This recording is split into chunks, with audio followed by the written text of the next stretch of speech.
We're live. Ooh, a Coca-Cola. Wow. Coke is it. I love. I know. I don't know if it's a good thing or bad thing. I love Coca-Cola. I think it's made its way into my DNA. Really, when I was a kid, I would do Coca-Cola. I'm going to apologize in advance. I'm going to apologize in advance. I mentioned this to you before you went on. I'm slightly discombobulated. I've got a little bit of water thing going on in my ear. I know. And so I'm a little bit. So wait, I will try and brave my way through this. All right. All right. I hope you noticed. Yes, I'm here. I noticed everything. Didn't notice, yeah? I'm making an effort that the pocket square has something to do with the cigar that I'm going to talk about, or the brand. I know. It's very exciting.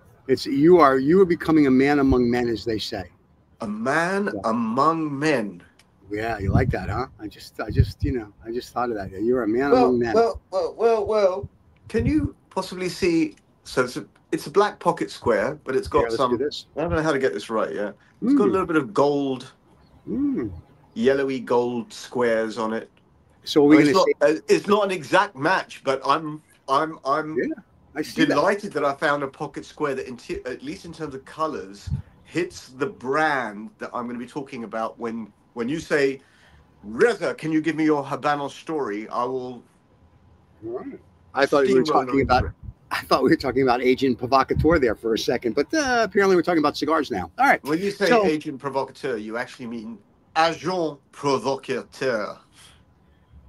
Yes, Grandpa. That's what I actually. Yes, I know it's French. I took French in university. You should have given it back. French. I'm going to. I'm getting a refund. I took enough French that when I went to France, the waiter told me to speak English. That's how good my French was. He was like, "So you speak English?" He took pity on you. Everybody thought he's an American making an effort. At least he's making an effort. Yeah. I made an effort, and he just was like, "Sir, don't ever do that again here." And I was like, "That's fine." But I love the French people. But I asked a French girl once. In America we French kiss. What do you guys do? America kiss? But that's a different story for a different thing. Did I ever tell you? Let me just tell this joke before we start the show because I think it's a funny joke. Not really a joke. It happened when I was at university. We were having a sex education class because we knew nothing about sex in the 60s, 70s, and 80s. Especially at university. Right. And we had a French guy in our class, and the teacher says, other than he said, where can you kiss a girl? How many places on the body can you kiss a girl? And he asked me, and I said, like 10. And the French guy in the back yells, 119. Ooh. He asked another guy. Guy says 6. The French guy yells, 119. He finally asked this little girl from Iowa. She goes, how many places can you kiss a girl? And she says, I only know one on the lips. And the French guy yells, 120. So, I thought that was an interesting thing. And with that, we'll start the show. This is 2OF Entertainment.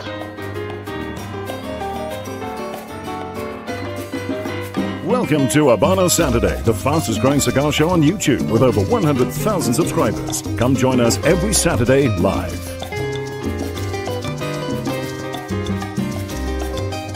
Every Saturday live.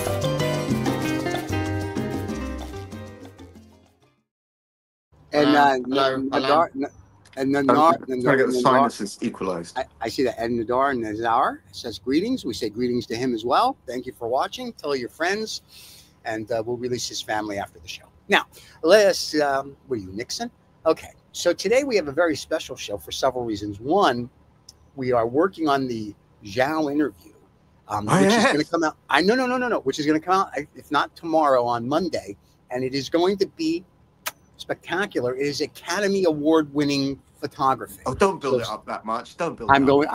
It's pressure now. What are you doing? Piling on the pressure? Are you doing that thing what was that, Jewish guilt thing kind of thing that make Reza sort of like, put him in a real corner so he has to fight back like a tiger? Yeah, let's go with that. Anyway, it is going to be Orson Welles Academy Award stuff that you're going to be watching on Habanos. Wellesian. It'll be Wellesian. You don't want to miss it. You know what? So you've touched a good topic there. what I'm trying to do now, and some of the people who are watching this stuff regularly, and I'm trying to take our discussions, even our look and feel, into some sort of noirish kind of mode, right? Like black and white. But I don't know if anyone's noticed, right? The thumbnails we're putting up are black, white, and yellow, because I think that yellow is a sort of like an artist's touch, if you feel like it. It's my way of owning noir, another genre of noir, which is black, white, and yellow. And so basically we are covering every race on the planet. There you go. Anyway, now, I'm just saying. Yeah, I actually hadn't thought about it that way, but well, with you, I think like that. There you go. Anyway, so Zhao's interview should be out, and then when it comes out, if you're on the channel, we're going to let the subscribers get notified that it's out. Tell your friends. We'll post it on our social media, blah, blah, blah. So watch the channel. No friends. We'll post it to the 3 fans that we have. Okay, now, that's number 1. Number 2, we have an interview later today that'll come out in a week or 2 because our esteemed director, producer, film editor is going to take 6 months to make it Academy Award winning again. I'm actually, in terms of turnaround, I don't think I'm that bad. No, you're very good, actually. I'm just busting your chops because I'm glad you admit that. Say that slightly louder. I'm just busting your chops. I said that. It's on tape, so it's there. You can play it back if you need it for your thing. Anyway, so yes, are we? Oh, Coca-Cola. Yes. Now, let me ask you this. Are we allowed to tell everybody who you're having cigars with later, or is that a surprise for next week? Leave it as a little surprise. Let's just put that up. But I'm having, so as by way of a teaser, I'm having cigars in the next 2 or 3 hours with someone who prominently is central to the industry. Well, thank you. The comparison that I... No, thank you. The comparison I would give that if I was to go... This person is as important to Cuban cigars as the person that invented the Big Mac for McDonald's. Wow. So you having understand? Cigars now, the Big Mac is... McDonald. I gave that to you to give you some sort of contextual feeling of the importance. So it's not necessarily the biggest person in the industry, but it's a ridiculously important person in the industry. If you smoke a Cuban cigar anywhere, this person ties you into that Cuban cigar, into the history of Cuban cigars, into the production of Cuban cigars, nudge, nudge, wink, wink, that's what it might be about. Into the product, a Cuban cigar, the leaf, the growing, the rolling, etc.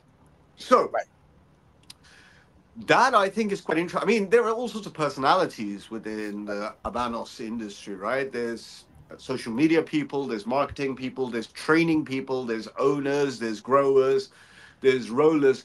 But actually, to me, this type of person, or this person specifically, is one of those key instrumental people that are actually their handiwork, their intelligence, their understanding changes what you smoke. Right, so that's why I gave you the Big Mac kind of. I got it. And there's 2 of them you're having cigars with, not just 1, but 2.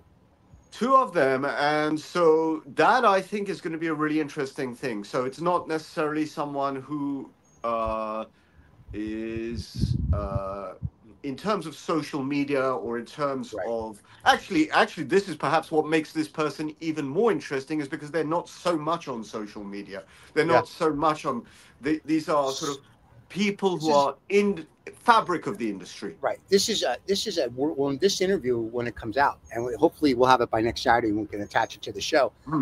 It will be like a world exclusive. I don't think this person does that many interviews. No. They do make appearances, but so in a very serious way, I'm very lucky that I get to smoke with these kind of individuals. I was smoking with my or our collective new friend Ruven. Oh yes, the Puerto Rican of the week. Yeah. Ruven, exactly, and what an interesting fellow. Again, not one of those people that's completely out there, but seemingly fabric of the industry. When you look at a suit, from a distance, someone's wearing a really nice suit, you get the shape of the suit, you get the color of the suit, you get some sort of idea of the design. But actually, these are the people who are the physical threads in the suit. They are the ones that make up that quality of the industry. So I'm quite lucky, and I get excited. Core people who who could tell you. In this particular instance, the clue is that I'm smoking with a lady later on, but I'm very interested for her to supplement some of those histories that I've been doing the last couple of weeks, because this is the kind of person that's going to tell me stuff that's not necessarily out there. I mean, what I'm finding is when I'm exploring these histories, and by the way, it's an educational process for me, to do a little bit of basic research for reading. Sure. Yeah, it's sort of it's a bit of a dive, and then if you become interested, it's a bit of a deeper dive. But when you meet real people, I would say real people, I mean sort of fabric people from the industry, they can supplement those histories with little stories, anecdotes that no one else knows, and that are not written down anywhere. They're not written down online. They're not written down in a book or anything like that. And I get off on that because that is real cigar discussion. I mean, you and I, we sit and we chat about cigars, and we're creating anecdotes all the time. Okay. Yes. But these are people who've been sort of, in government positions. Yeah. Sorry? They're in the mix. They know. They're in the mix. And what's really interesting is what's quite satisfying for me is that since we started this thing about looking at brand histories, I mean, everyone can talk about cigars, and I'm not diminishing that. There's a place and time. There are people who could talk about cigars in a way that I've yet to learn. So I say that as a compliment, right? Okay. There are people out there far more experienced. They will know their cigar. They'll know their technicality, etc. I'm coming from a different space. I'm interested in how it got there. How did this get in my hand? What's the history behind it? What's interesting? What's the story? Because those are the discussions we have when we smoke cigars, really, at the end of the day, right? And if that's not the entire discussion, it's the nub of the discussion that goes on to other things like art and politics, whatever. Like you do at a real cigar. Like you do at a cigar lounge. So it's very nice. Now that we've built this up to such a crescendo, and the show today, kids, and I know this is going to disappoint a lot of people, is only going to be an hour because our esteemed host here has to go make himself look pretty. No. I'm not the host. I'm not the host. I'm the joint host with you. There's a joint? Oh, how exciting. I don't smoke. Anyway, our host here has got himself to look pretty, which is going to take a few hours, makeup and hair. And then he's going to meet our special guests that he's going to record an interview with. So we're very excited about it. I know who the person is, only because we've talked about them for a while. And then I did research, and I was like, holy moly! It is like if you are a late show host, this is like a big get. This is like having, I guess, Tom Cruise come on your show. So we're very excited to have the female version of Tom Cruise in the cigar industry come on the show. I hadn't thought of that comparison, but well done. You come up there. Thank you. And just to say, I did see Tommy's movie yesterday. Was it good? Can I tell you, it was a very good flick. And I see Tommy running all over the world promoting the movie on all these YouTube channels. And Tommy, I think he does it best. I think he knows what entertainment is, and I think he does it best. Right. And let me just say this. And no one else can do it. And let me just say this, Tommy. If we snubbed you, Arnold Schwarzenegger's coming on the show. Why don't you come on the show? You don't have to smoke a cigar. We'll just talk about movies. So, and we're not going to talk about the one where you were a unicorn thing. That wasn't one of your better ones. But Labyrinth. Was it Labyrinth? That Labyrinth. Yeah, that was not my favorite Tom Cruise movie.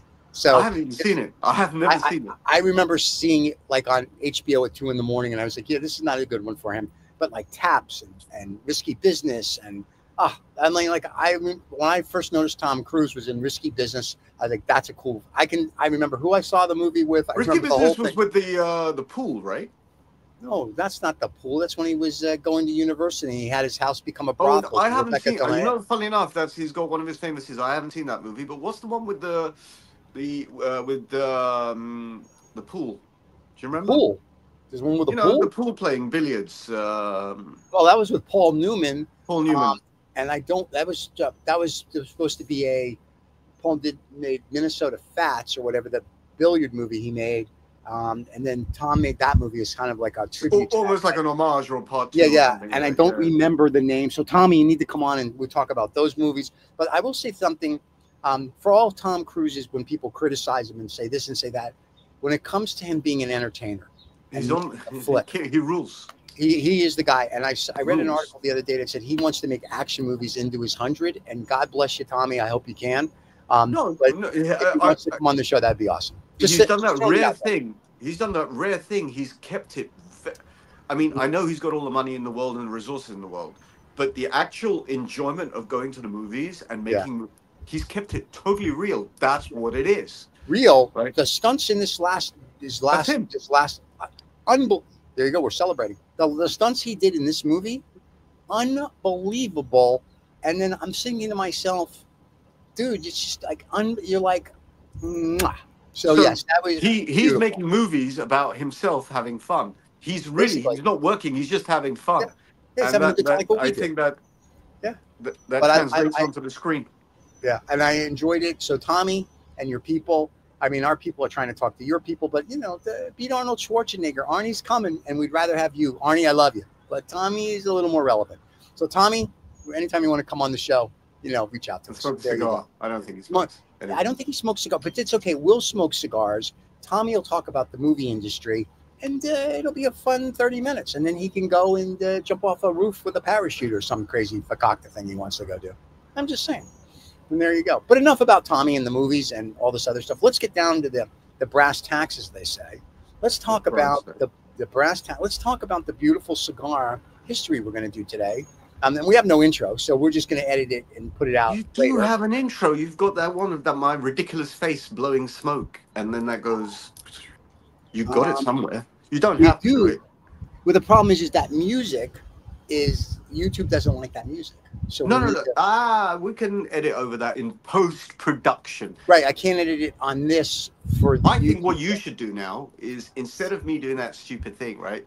You should go 3, 2, 1, go. I'm going to do that. Here's what we're going to do. Ready? We're going to go. I'm going to make sure that I can even figure this out. We're going to go 3, 2, 1, go.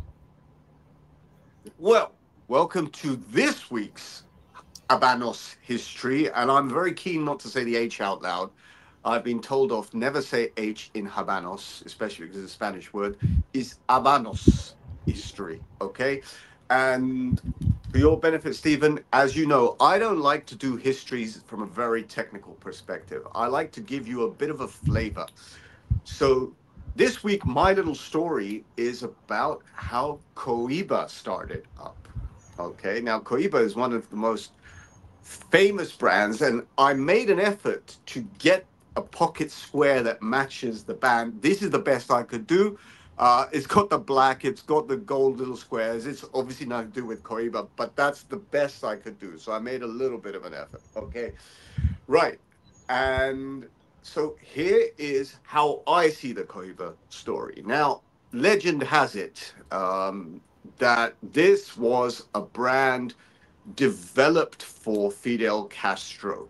Now, the reading I've done, the asking around I've done, is basically what happened.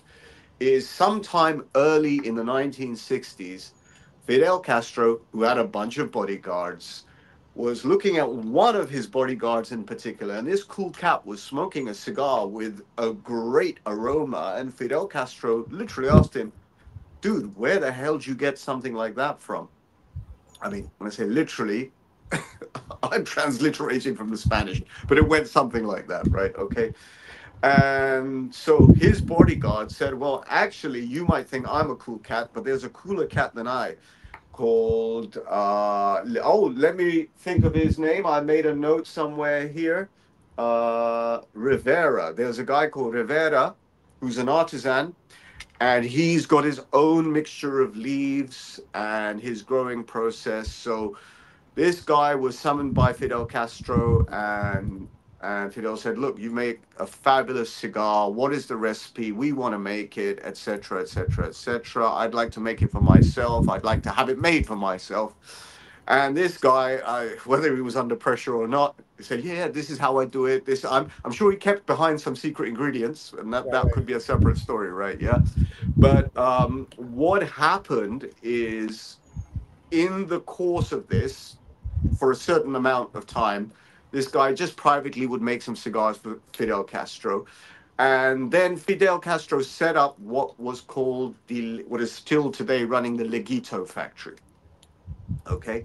And that factory privately from the late 60s. So basically this brand formed in 1968. The Cohiba brand formed in 1968, but it was still a private brand. It was still for Castro and his sort of fellow senior staff to give these cigars out as presents, a bit like the Trinidad cigars we were talking about last week, okay? So a lot of this artisan products, these artisan cigars, were basically the gifts that whenever they went around the world marketing their cause, championing their cause, these were the gifts that were given out. And so I can get technical about where the leaves are grown. The leaves are grown in a region called Vuelta Abajo, which literally means the low circuit track or the low drive round, something like this. It's sort of in the very western tip of Cuba. So it has a certain climatic benefit. So there is something about those leaves that make them slightly more aromatic, slightly more sophisticated. And I'm sure that when this was being done, sort of in the late 60s, I'm sure someone like Fidel Castro, who's got tobacco in his blood, would have said, right, you know, this is something very special. I don't know if he would expect that this would become a premium product around the world. Anyway, so this went on for a number of years. So as I say, 1968, this is when the Cohiba brand began its sort of journey. And in 1982, during the World Cup in Spain, it was made available to the public, and it benefited from the marketing of that. And basically was three kind of sizes of cigar. There was the Panatella, there was the Lancero, it was a long, thin cigar, sort of a bit like the Fundadores, I guess. And there's one more, I can't remember what it is, but if you remember, someone type it out for me. It started with three, but then in 1992, which was the 500th anniversary of Columbus accidentally hitting America or visiting Cuba, they did some other lines, Siglo 1, Siglo 2, Siglo means Century 1, Century 2, Century 3, up to all the way up until, I believe, 2002. They did Siglo 6. Did I get that right? 2002 or 2006? I think it was 2002. Anyway, anyone wants to correct me, then correct me. But this was the origins of this brand. It was basically just one of Fidel Castro's bodyguards smoking a cigar, which a friend of his was rolling for him. And Fidel Castro got the scent on the air and said, "What the hell is this?" And that is, I think, a wonderful origin story for a truly great cigar. There are other small elements to this. As we're going to be chatting, they will come to me.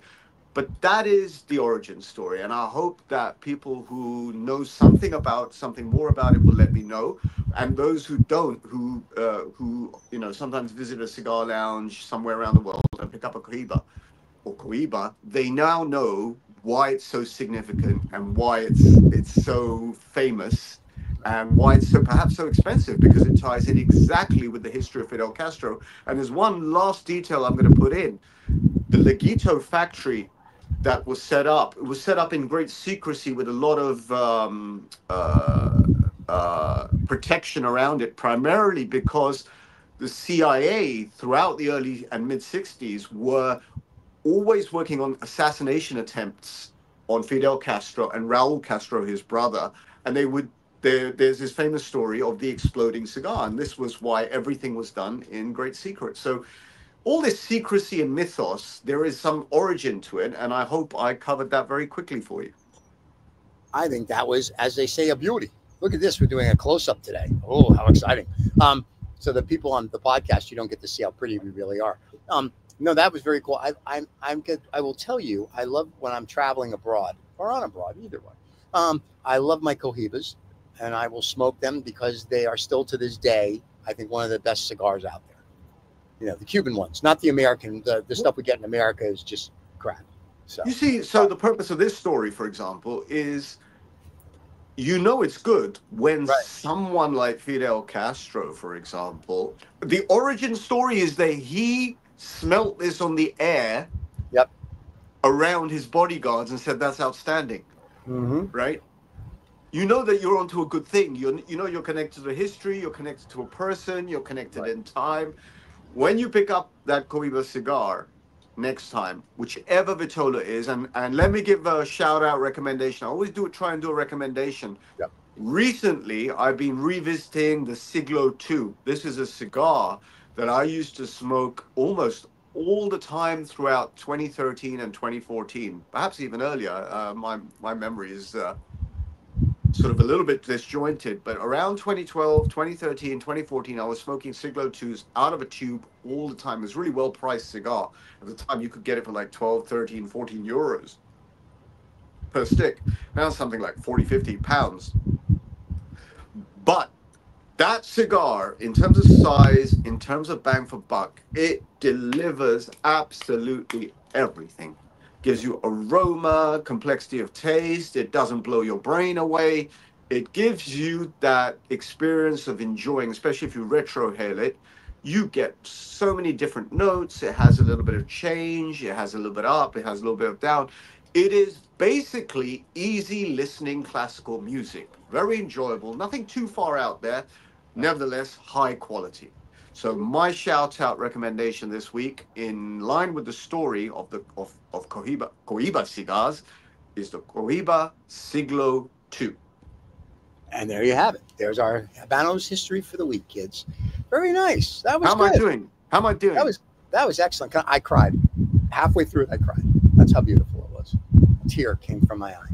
So now you notice that in slightly contrasting to the shows that we've been doing in the last couple of months, when I do the Habanos story or history, I get a little bit more serious. Primarily because I'm thinking fucking hard as to all the facts that I had to remember. That's one thing, yeah. But actually, I'm making an effort to deliver these things more like a story rather than plain facts. Plain facts, people can go and look them up. But if you find any of these things interesting, I do encourage you to go and look these things up and perhaps even report back to us. I'd love to hear little snippets, little details, mistakes even, or additions that can supplement the rich history of these cigars. Once again, the whole point of the stories are actually that when you next time pick up a cigar, most people, I don't know if people look at the bands, people buy the band, but actually look at the band very closely for a change and try and transpose yourself into the history of that cigar. I mean, for example, do I have a Cohiba one here? I have loads of Trinidad bands around. I showed you that one last time. I actually smoke quite a lot of Trinidads these days, but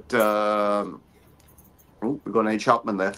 There you go. When you look at a band, try and focus, if you can, on the history of that band. If you know it, focus on it. If you don't know it, do a quick Google search. Yeah. What is it about? It should increase your smoking pleasure. It should do. And that's really what it's about. That's really what our show is about. Right. It's about sharing our smoking pleasure and increasing the social interaction and pleasure of smoking cigars. There you go.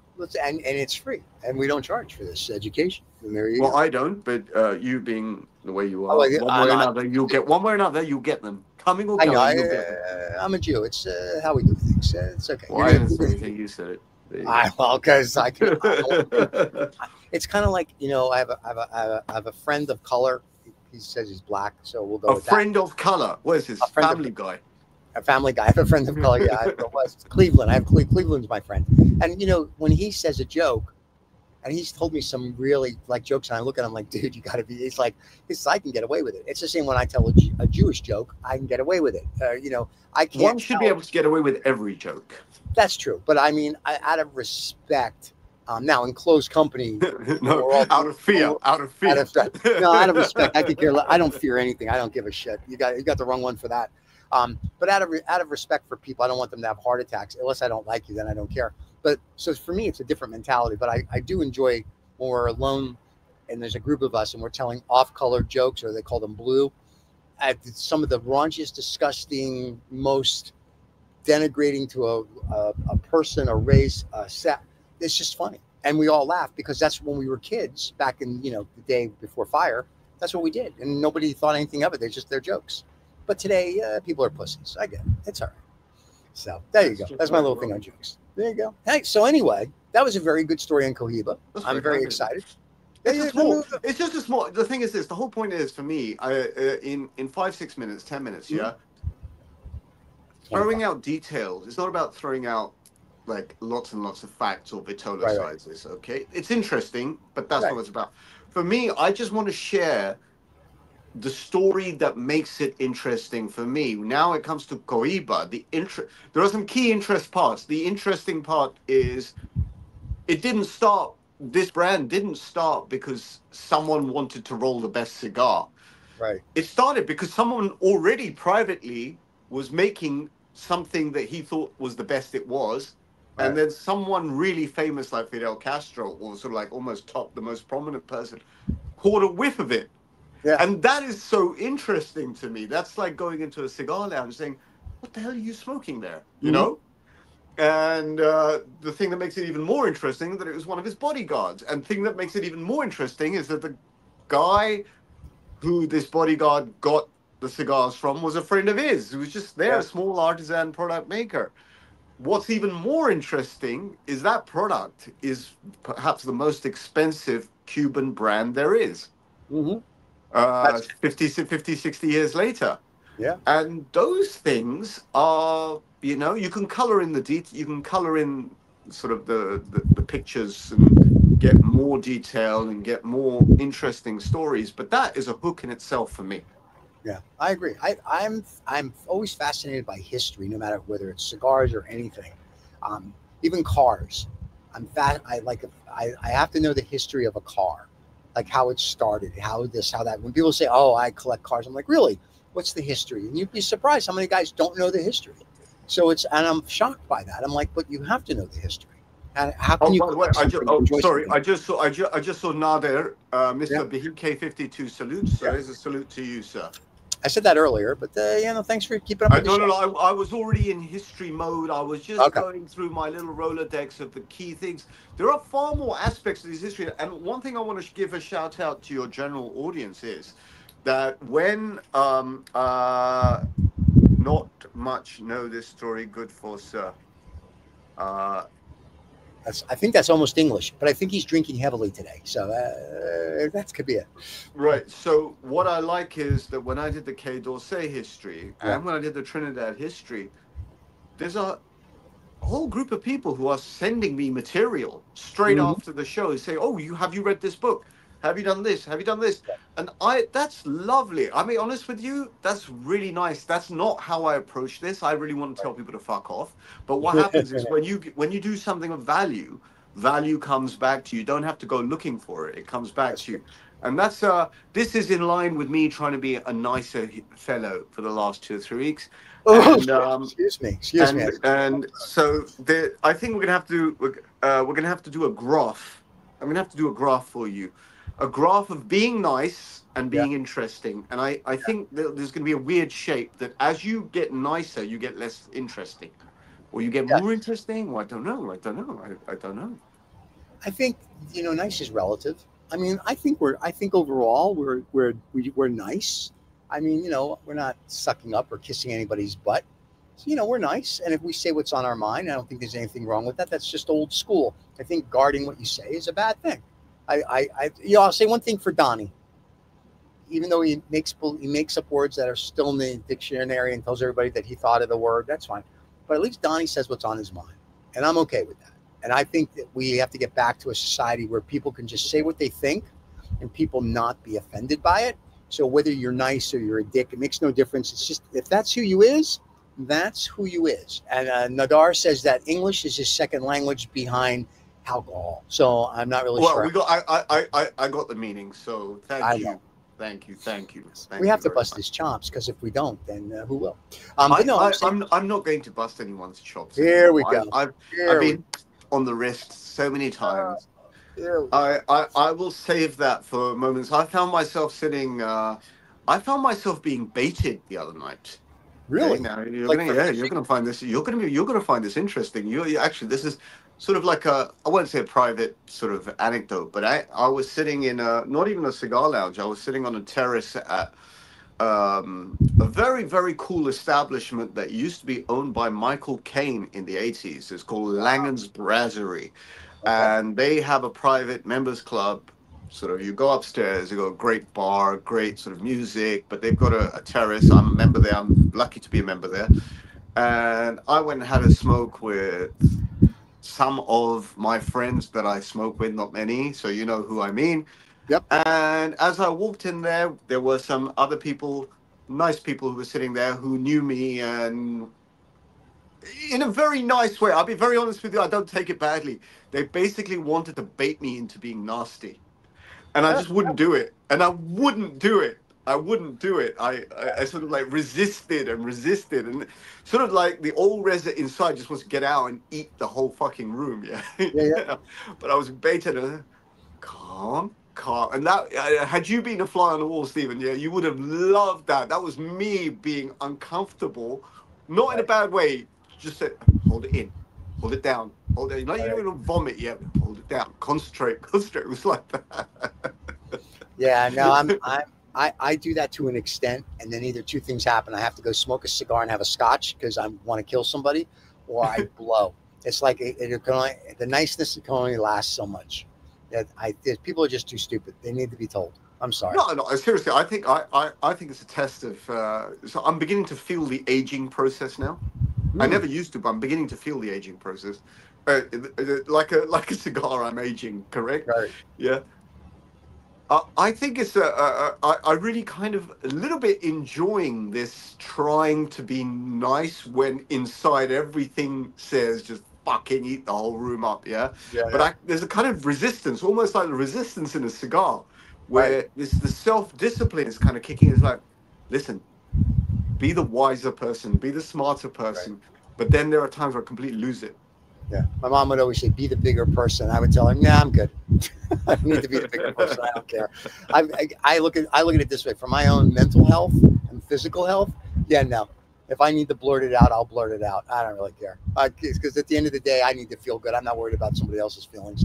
I stopped doing that a long time ago because I found that it made me not feel well. I mean, it's going to come out eventually. It's better to come out there. And I'd rather come out on that person than somebody and someone else, innocent bystanders. I used to hold things in, and I'd be like, I have a short fuse, whether it's 10 seconds or 10 years, and then somebody would just set me off, but then I'd be taking everything out for like 6 months on them, and I realized that's not fair on them.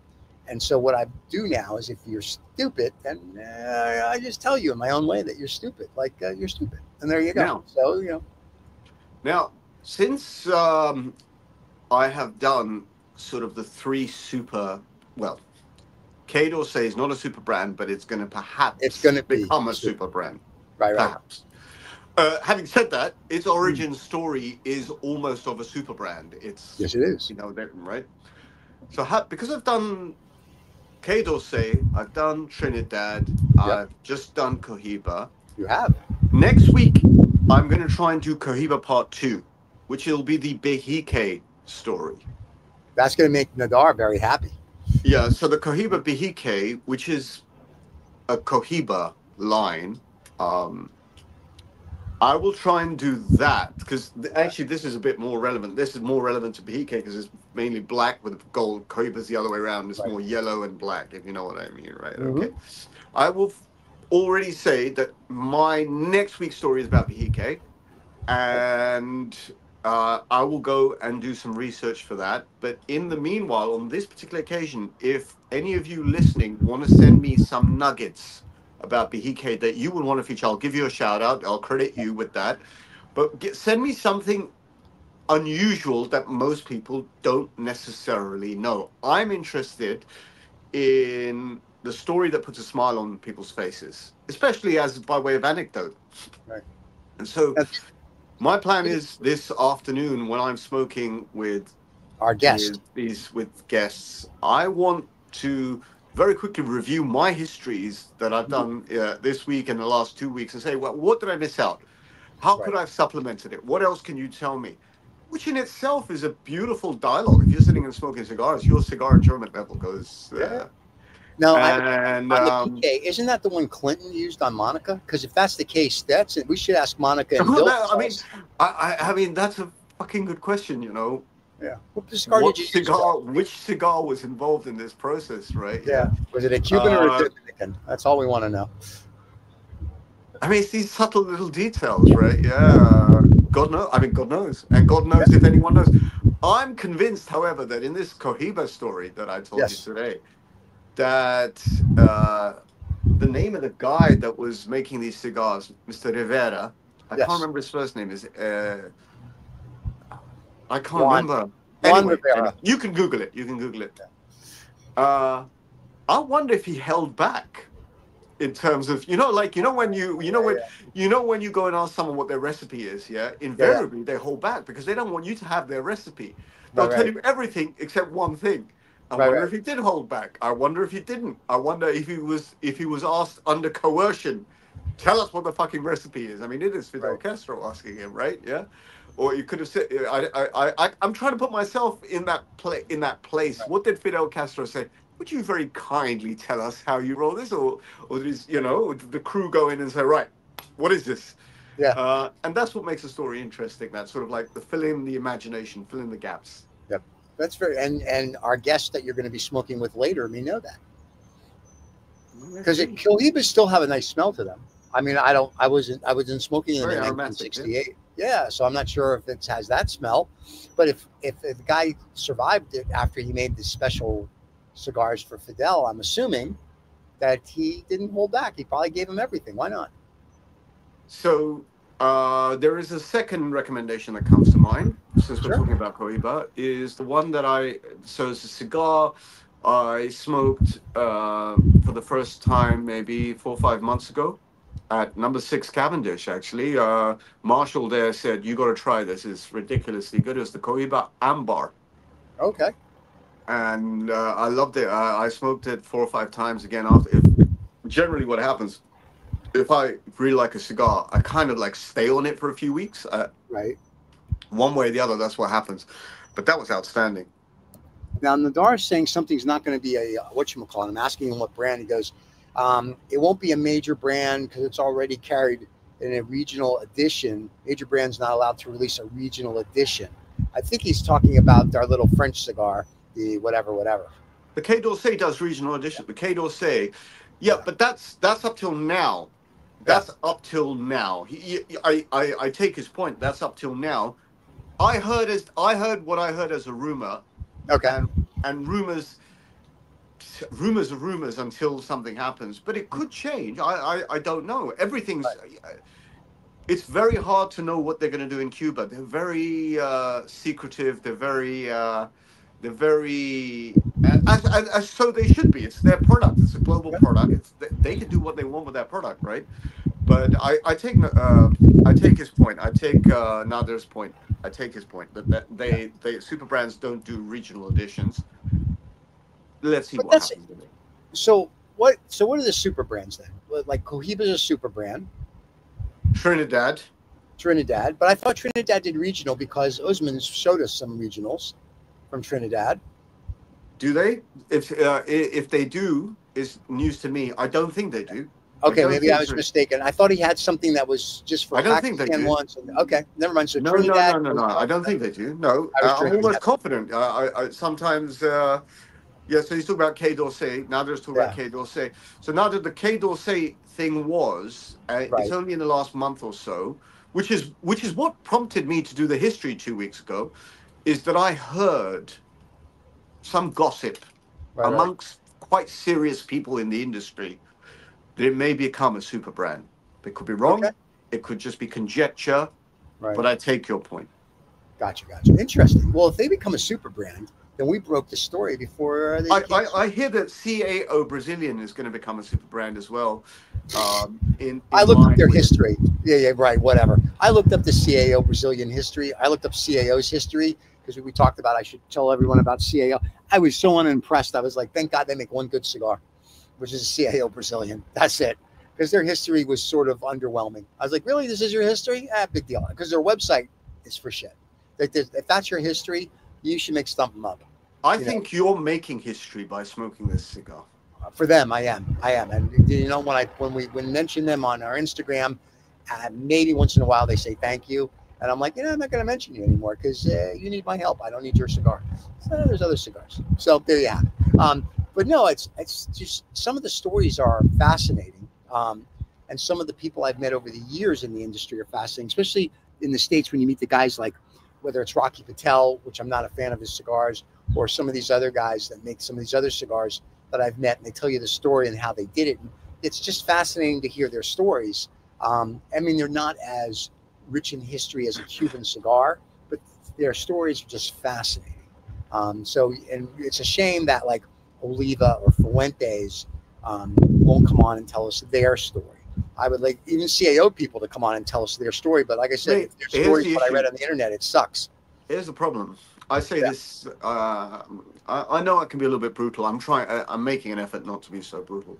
All the fucking stories are the same when it comes to these When it comes to non-Cuban or New World cigars, it was always the same fucking story. Oh, I was a poor man. I'm a poor farmer. I came here with some Cuban seed, and it's the same fucking story. It just gets recycled again and again and again and again. I get it. I'm not trying to diminish anyone's story. It sounds like I am not. But it's the same fucking story. It's always the same fucking story. I came in with $5 in my pocket and 3 seeds, and then I've grown an empire. Yeah. Great, wonderful. I want to hear what you did that was different to everyone else. Correct. You know what I mean? I just want to hear something different. I just want to hear something. I'll tell you who has a different story, and we've never asked them to come on, is Drew Estates, which is a Dominican brand. I've heard his story because I met him once at a cigar function, and I heard him speak about what he did. His story is much different because he's not from... Good. So he has a good story. So him coming on telling a story could be very I'd love... Actually, you know what? This is a shout-out. If you have an interesting cigar brand story, not a cigar story, a cigar... Not a sort of like, oh, I smoked a cigar with, Fidel Castro. I don't mean that, yeah? I mean a brand story, because that's what, there's so many brands in the world. I'm fixated a little bit on the Cuban cigars.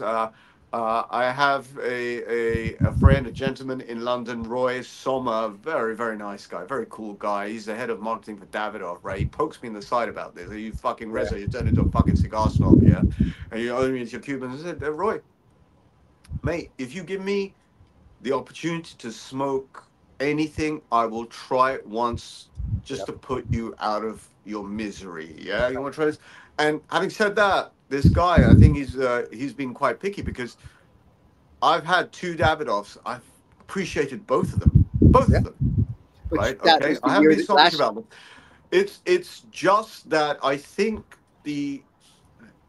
I guess there's an element of snobbery. Yeah. The issue is that in London, we are so lucky, we're so privileged that we get no end of stock and supply of Cubans, and that's a shout out to Hunters and Frankel. We're spoiled for choice.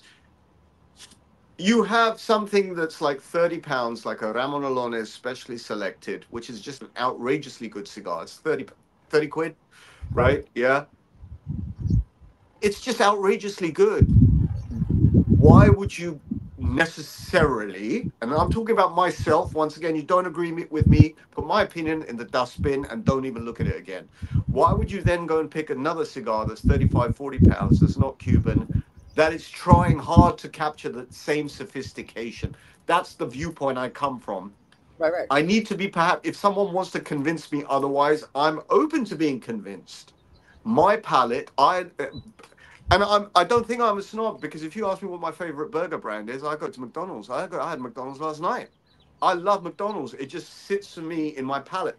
No, you can. Does that mean I'm a snob? Of course not. I go for almost, when it comes to burgers, because that taste, that marketing sits in my palate from the early 80s. Yeah. That's what I measure things against, right? We're all guilty of that.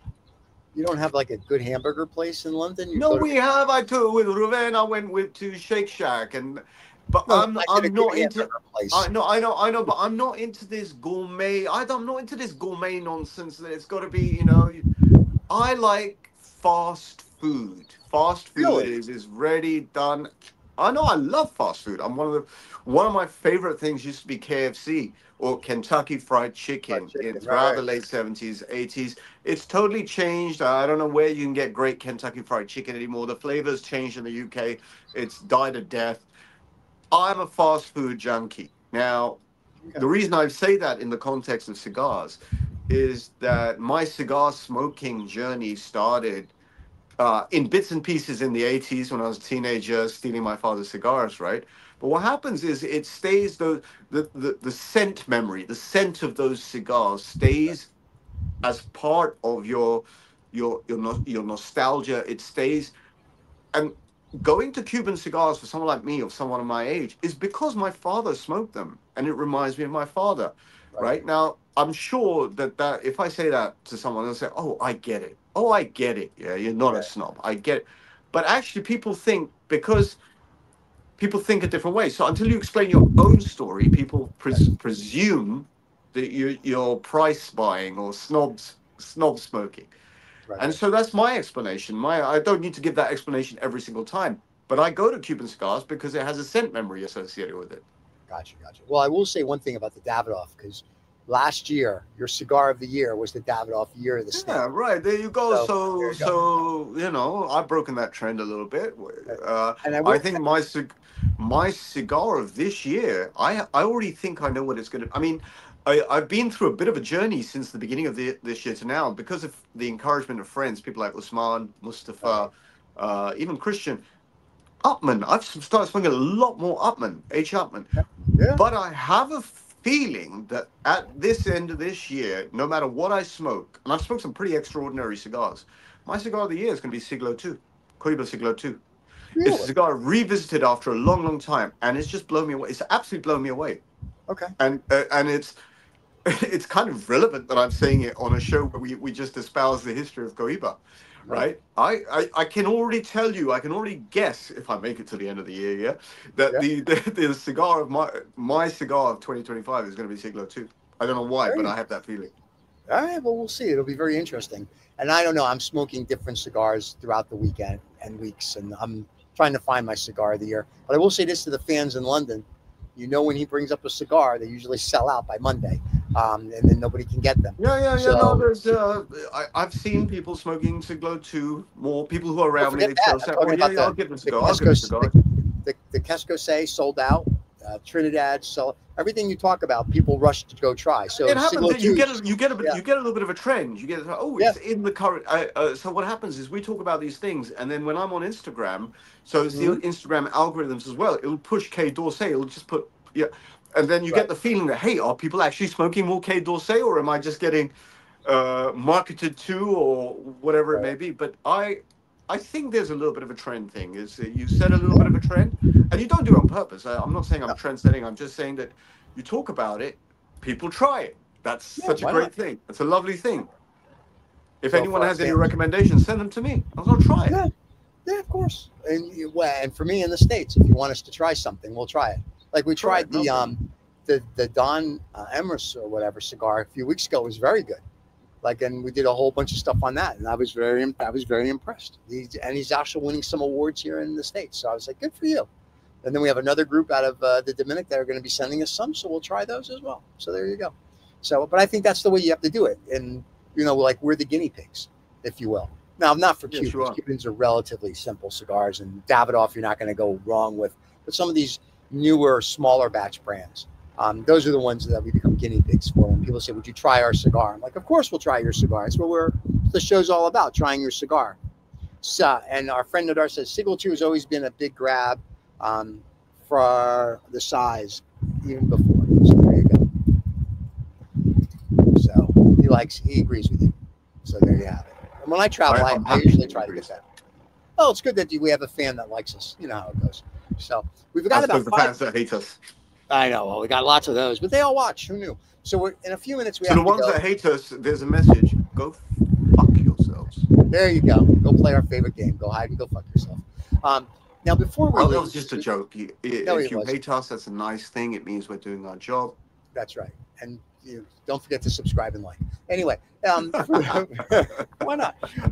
So we have about 4 or 5 minutes left before Mr. Rizzo's got to go into hair and makeup for his big interview with our surprise guests. So anything you want to leave the fans with before we go? I want to put it, as I said before, I want to give them a little shout out to before next week when I start talking about Behike. If anyone knows their brand really well, if you have any nuggets, do send them. I'll say that one more time. I'm saying one more time because I'm actually keen to get my histories a little bit more sophisticated.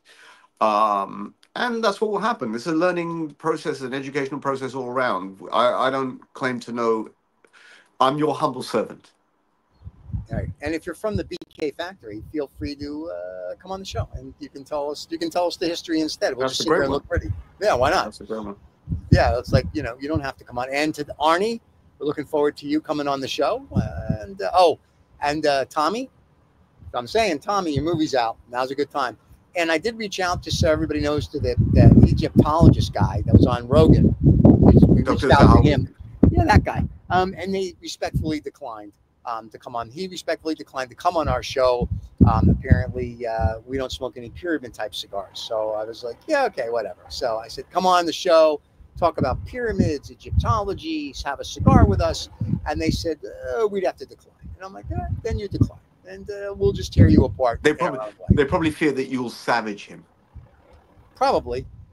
I think we would savage him. I think our fans would savage him too, because they'd hear the crock of crap that comes out of his mouth about Egypt and the pyramids, and they'd be like, dude, come on. That's like fake history. Now tell us the real history. So with all the new stuff. It's taxi driver history. All taxi drivers seem to know everything about everything. It's that kind of history. And especially in New York, they do. They know. And in London, they got to take a test. Don't they have to take a test on all the sites and stuff? No, I'm not talking about routes even. Yeah, taxi drivers seem to know everything from geopolitics to science. The world. They always have a fucking opinion, and their opinion is always right. That's because they have all those people sitting in their cars. So to all the cabbies out there, thanks for watching the show. There you go. What else do you want to say to our fans before we leave? I want to say subscribe and like. I want to say subscribe and like. Take care of yourselves and of each other. Oh my God! I just threw up in my pants. Anyway, again, there you go. Everybody, thank you for watching. Thank you for subscribing. Don't remember. I'll try to remember. Live every Saturday. We broadcast Saturday afternoon. We will put out the Habano history that we did today during the week as its own little 10-minute segment. You can go into the playlist on our channel, and you will see Habanos, interviews and histories. That's where just all the little segments are there with no shorts. So if you just want to watch that, you can. We will put out the Zhao, hopefully the beginning of the week. And the big interview that we're doing today, we'll try to get out Saturday right after the show and give you the link and whatnot so you guys can watch that. And next week, we will tell you who that interview is with. And most of you people that know anything about Cuban cigars will probably be like, oh my God, I must see that. And you'll only be able to see it here in the 2OF Entertainment channel. And there you go. And other than that, kids, have a wonderful rest of your week. Enjoy your cigars. And as we like to say, Gio, and thank the McAllen people again for their 25-year-old and their scotch as well. So there you go. And as we like to say, cheers, everybody. Signing out.